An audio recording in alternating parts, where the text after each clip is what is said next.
And welcome. And Baruch Atah Adonai Eloheinu Melech HaOlam Asher Kitshanu b'mitzvotav v'tzivanu la'asok b'divrei Torah. Amen. And I would say that the background of the laws that we're going to be reading about have to do with, I think, a very fundamental question, which is, whose body is it anyway? Do we in fact own our bodies? And what right of ownership does that mean? Or are our bodies actually on loan to us? And that actually, obviously, you know where I'm coming from. It's pretty obvious that we didn't create our own bodies, and therefore they are really somewhat to be treated as a loan and not as a present. Or if it's a present, it's a present that's going to be returned at some point or another. And I think even though the Torah doesn't necessarily any place that I can think of, or the Bible, say explicitly or deals with this question explicitly, nevertheless, I think it is there and it's understood that everything that we are is actually something that comes from somewhere else. And to have in consideration the fact that I don't own my body puts a lot of other issues onto it as well. And those are going to, some of which are going to come out in the portions that we're dealing with now. And it also makes, for example, something like murder very different. When a murderer is destroying someone else, right? They're not just destroying that person, they're destroying something that came from God. That makes it even worse. It's bad enough as it is, makes it even worse. So with that in mind, I'm going to go into the screen share, and I hope it is helpful in terms of what we're actually going to be reading.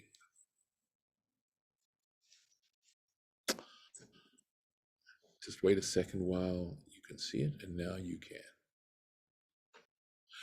We actually left off, even though, as you can see, there's a paragraph here, right? We were talking about a situation where a man marries a woman who is understood to be a virgin at the time of that marriage, and he claims that she is not a virgin, that he did not find her tokens of virginity, whatever that actually means. And it says that essentially in the previous section that they witnessed to trial. I'm sorry, Golda? She didn't bleed. Okay. That's the only thing I can come up with. Okay. I'm not going to go there. At any rate, they take her parents take him and her, and they examine her. And if in fact she was these are false accusations. Interestingly enough, he can under no circumstances, at least according to the Torah law, divorce her. He will not be allowed to divorce her. So I guess she can treat him any way she likes. But at any rate, that is the one punishment. That's l'shalcha. That's what that is up there. I don't know if he has to pay a fine. He certainly has a bad reputation. Yep, he has to pay 100 pieces of silver to give to her father. I imagine that's a lot of money back in those times. So, and he is not allowed ever to divorce her. And it's possible that in knowing that, that would be a very serious warning to any man who was planning on that punishment might be a disincentive. All right, so that's one situation. And now we go to the other side of it. And let me say that this stuff is not easy. I do not expect you to be taking delight in what we're reading. It is simply there. And I think one attitude is to say, we're just scratching the surface and we shouldn't jump to conclusions. All right? At any rate, ve'im emet haya hadavar hazeh. But if in fact his accusation proves to be true, emet, if it's the truth, lo nimtza'u bitulim lana'ara, There were no tokens of virginity found in the young maiden. Interesting, by the way, that in the Torah it's spelt without the hey, and I wonder, I haven't come across yet an interpretation of why that in fact is the case. I'm sure such an interpretation or interpretations do exist in all the commentary that is out there, but at this point I cannot explain it other than to point it out. It's read Na'ara, right? It's understood. It's not read as Na'ar. Just interesting. So here we go. V'im emet haya hadavar. And if in fact this accusation was true, ba'edim b'hatra'ah, meaning, right? Meaning, and this is interesting because this takes us a little bit further. In other words, there were witnesses. In other words, by witnesses here, does Rashi mean people saw her engaged in unchaste practices? Hatra'ah, hatra'ah is forewarning, meaning they had told her, this happened understood, okay, that when she was about to commit this act of unchastity, she was warned that this could have a very damaging effect on her. And so this is the way to understand and to show evidence that she did it willfully and knowingly, that those two particular aspects are important, that she was conscious of the mistake she was making, or the violation she was taking. She knew she was doing it. La'achar irusin. That is, the point is this, Zanta lachar irusin, that this took place after she had been betrothed.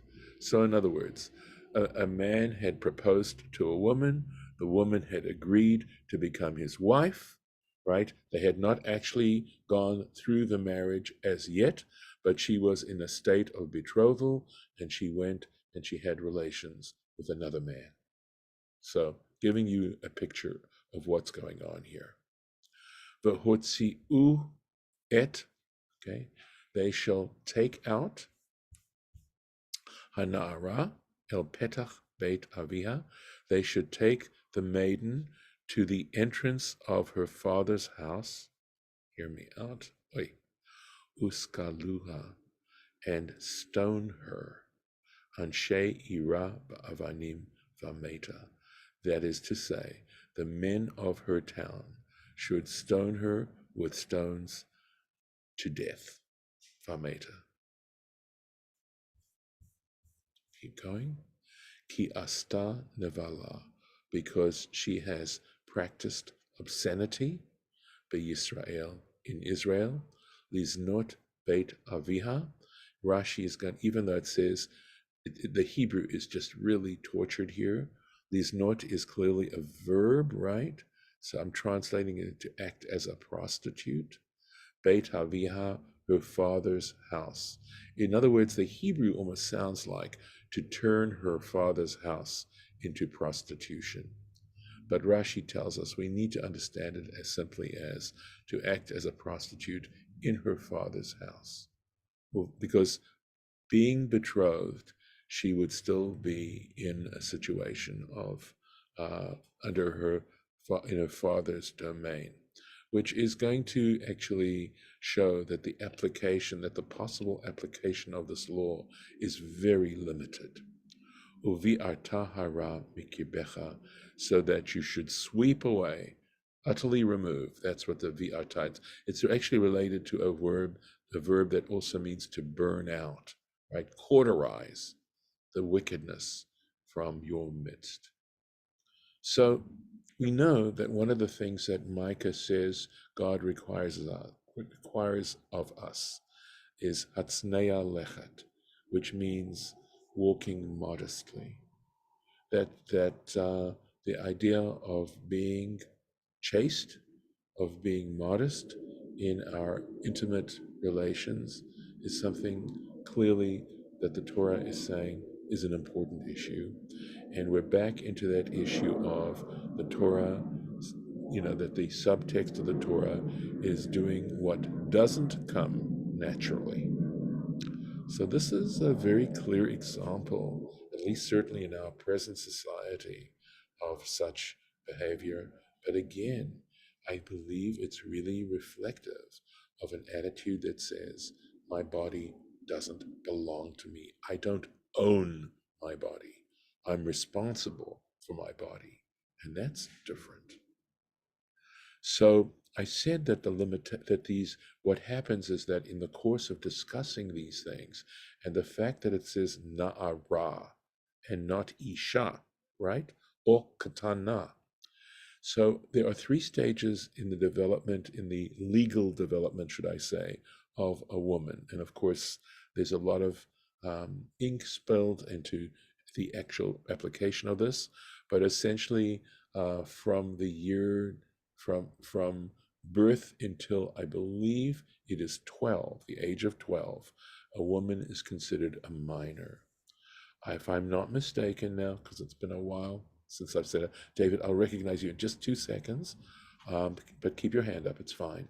From 12 to 12 and a half, she is called a Nahara. She is that 6 month period, essentially. And from 12 and a half up, she is called a Bogeret, which means she is considered an adult. And since the Torah speaks of a Na'ara here, we're talking where these laws apply in terms of the punishments and things like that, only 6 months.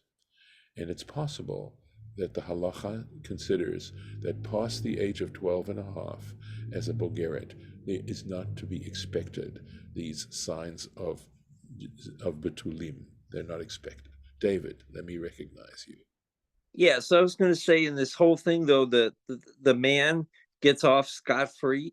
You know, the one that she had the relations with that she shouldn't have.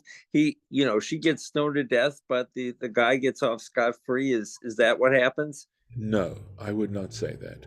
I just think that in this particular case, we are just dealing with a woman. We're not talking about what might happen to a man. There will be laws. I could say, hold on to your horses, because Okay. we're talking about a situation actually where the woman gets off and the man is punished. Okay? So we'll see. We'll see what the Torah has to say about it. But it's only because in order to try and say things as clearly as possible, the Torah is discussing this particular issue, this particular situation. And it's not to say that there aren't other situations that have legal ramifications in connection with this. And you've just brought out one of them. But we're not dealing with a man here. We're dealing with a husband and a betrothed woman. Okay. Well, what I meant was, so the man who had relations with the betrothed woman, Yes. seems like, only the betrothed woman suffers in this case, not the that's what I was getting at. No. I believe, in fact, that the man would be considered an adulterer, and the punishment for adultery is also a capital punishment. Okay. The difference isn't whether or not they are punished. The difference has to do with the nature of the punishment. I believe that the punishment for adultery is strangulation. Oh, okay. There are 4 different kinds of punishments that are capital punishments, just to review this, right? There's strangulation, there's decapitation, there is stoning, and there is burning. In all cases, again, not to jump to conclusions, they all, even though the way the Torah puts it doesn't necessarily sound like this, in actual fact, they were instantaneous. Every single one of these things was instantaneous. And if my memory is correct, initially it was preceded by strangulation. So that the punishment itself was more symbolic, and it may have had implications with regards to immortality. But it did not preclude the possibility that a person had fully paid for their sins and would in fact be able to achieve immortality. Interesting. Thank you. All right. Yes, there's so much to this. Let's take a look at Rashi. All right. Yes. So, Rashi in a way is fascinated with a, by the details that are here. In other words, the fact that they take this young woman, this maiden, to the entrance of her father's house. What significance is that? And he says, so here's what he's commenting on, right? El Petach Beit Aviha. And this is from Ketubot Memhei, in other words, the tractate Ketubot, page 45. Re'u Gidulim Shegedaltem. In other words, and it's a sad commentary that her behavior doesn't take place, without anyone else being affected or having had anything to do with it. Literally, this means, in other words, this is a public display. See the growth that you raised. In other words, that people see that this is a house where children behave, or this child has behaved like this. And I think there is actually, to some extent, a natural sense that our reputation reflects on the reputation of our family. We don't act as individuals entirely, at least in terms of public opinion, in that court of public opinion. So, if I may be allowed a moment of a political reference, I would say that the behavior of our former president is actually far more a reflection on his father and how his father raised him. That never, ever escapes me. At any rate, okay. Why mention Anshe Ira, the men of her town? Remember, it says they Anshe Ira, the men of her town shall stone her with stones, etc. Okay. So it says Anshe Ira. Why that part of this halacha? This is taken from the Sifrei, and it says b'ma'amad, in other words, in a standing, and in other words, kol anshe ira, all the men of her town.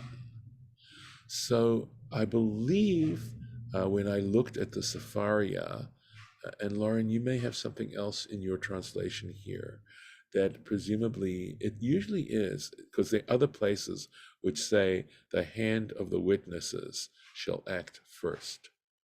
So whether, but it does say kol anshe ira, and maybe what Rashi is saying is that, that this is something that everyone has to witness.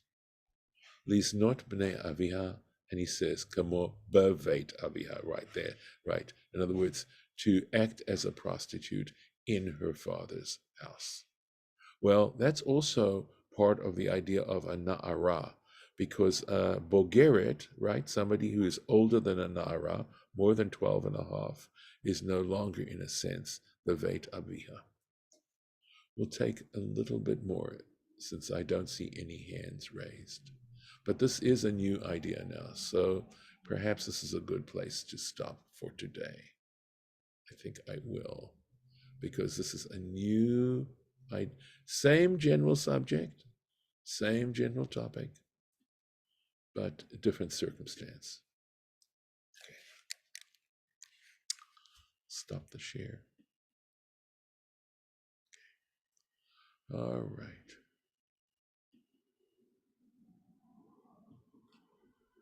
So, any comments before I stop the recording?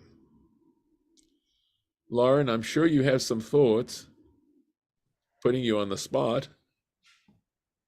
Well, actually, no, my thoughts were related to something that's not that related, but that you mentioned earlier. And it just, kind of set a little thought in motion but it's not really related to this topic. It's when you talked about murder. And so my mind was thinking about justified killing, which, would include, I guess, because, well, the murder, first of all, murder just is talking about people, because you talked about destroying God's creation, but when you kill, then this is what really threw my mind into this. Well, when you kill an animal, you're still destroying God's creation, but people do that to eat or to wear, or in some cases for fun.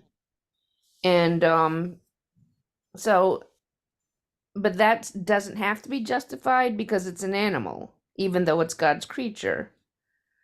And then for people, I mean, I'm really anti-capital punishment and anti-war because I don't believe that those are legitimate reasons to kill, and I don't believe that they are solving problems. And I do believe that they cause problems. But self-defense, that's something different. And yeah, so I know that wouldn't be considered murder if you're trying to save your life or someone else's life. And but I do think that, like, again, as far as self-defense, there are probably ways that you can stop somebody from hurting you or someone else without killing them, but you may accidentally kill them. But I think if your point is to stop somebody by killing them, I think that's draconian. You can wound them in ways that will stop them, that won't murder them. And then my mind was also thinking about how you were taught, sometimes they say slander is a type of murdering of the soul, which is a little bit of a stretch, but I can understand. I mean, but if again, you always have to separate people out. That the other animals don't count, even though they are God's creatures, and they do appear to have, personalities and souls and intelligence and all of that. Can I respond? Oh yeah, You've raised no, because you've raised a lot of wonderful I different know. points. So I do want to address the one about the animals, okay? So notice, okay, there are a bunch of things that in terms of some of the issues raised. One is that the first of all, look at the number of animals we are allowed to kill, to eat, to consume, right? It's very limited if you think about it, okay? Number two, the Bible makes it clear that prior to Noah, human beings were vegetarians.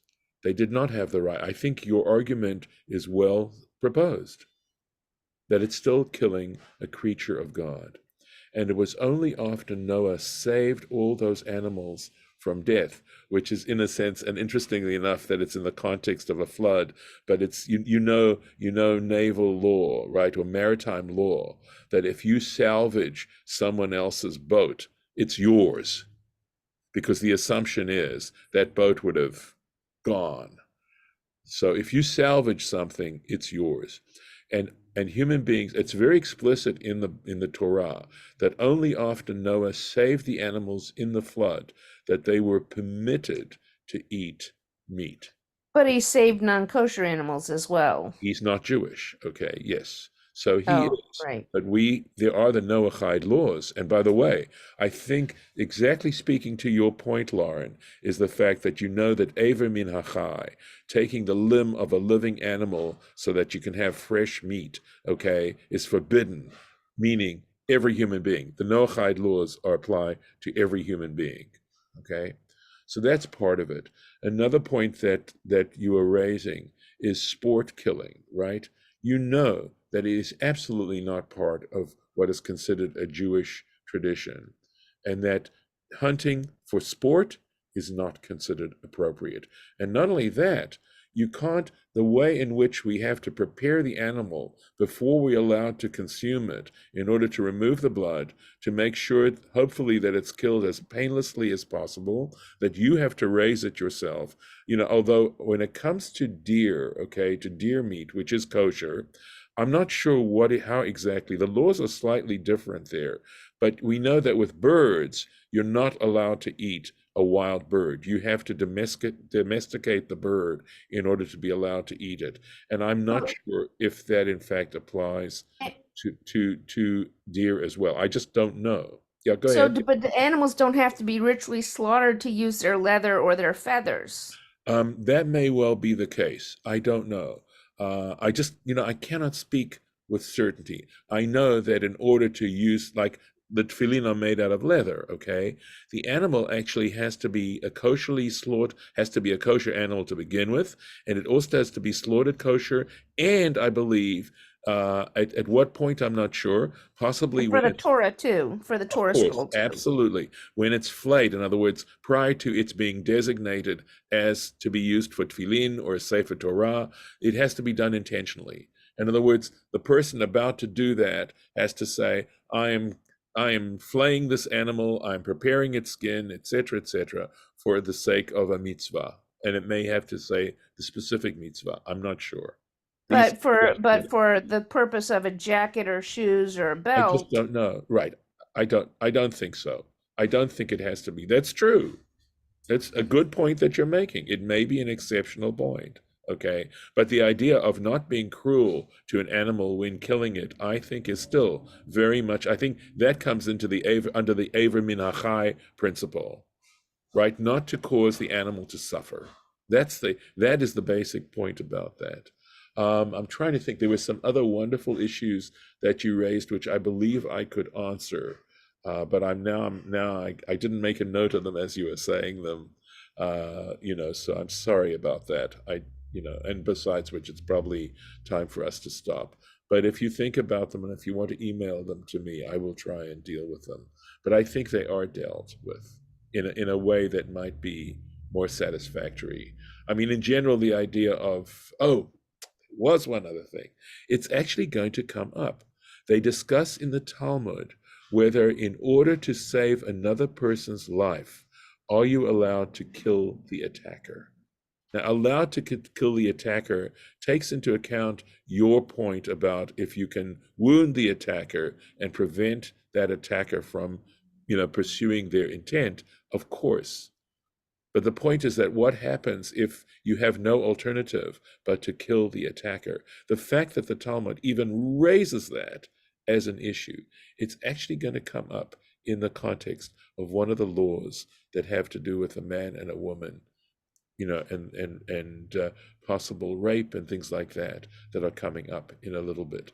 So it's interesting that that is actually a question that's asked. And with this, I'm going to stop the recording.